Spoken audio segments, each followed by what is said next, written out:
राष्ट्रीय भ्रष्टाचार निरोधक संघ के मध्य प्रदेश टीम द्वारा रतलाम शहर में विराजित भगवान बाबा श्याम के प्राण प्रतिष्ठा महोत्सव के उपलक्ष्य में निकाली गई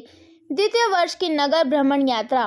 का स्वागत सत्कार पूजन अर्चन कर यात्रा के मुख्य संयोजक पंडित श्री चंपालाल जी जोशी का स्वागत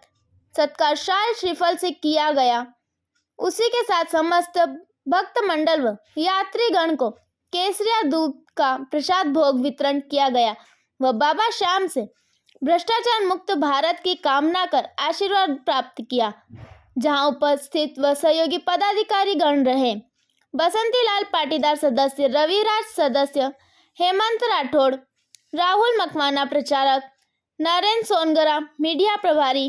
विजय लोधवाल, रवि कुमार पवार, नवीन पवार, जिला सचिव संतोष बैरागी, जिला प्रचारक नीलेश राठौड़, जिला अध्यक्ष दीपू जाट बालेश्वर सांकला,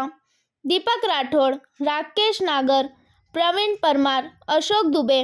सोनू राठौड़, अंकित राठौड़, अशोक धाकड़, कैलाश चौधरी, नानाभाई प्रजापत सदस्य, पुलिस संघ के जगदीश जी हरारिया, रविंद्र शर्मा, बंटी बाई धोनी, पहलवान जितेंद्र राठौड़, संभाग केसरी,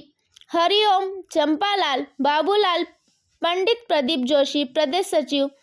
पंडित ओम प्रकाश ओझा प्रदेश अध्यक्ष उपस्थित।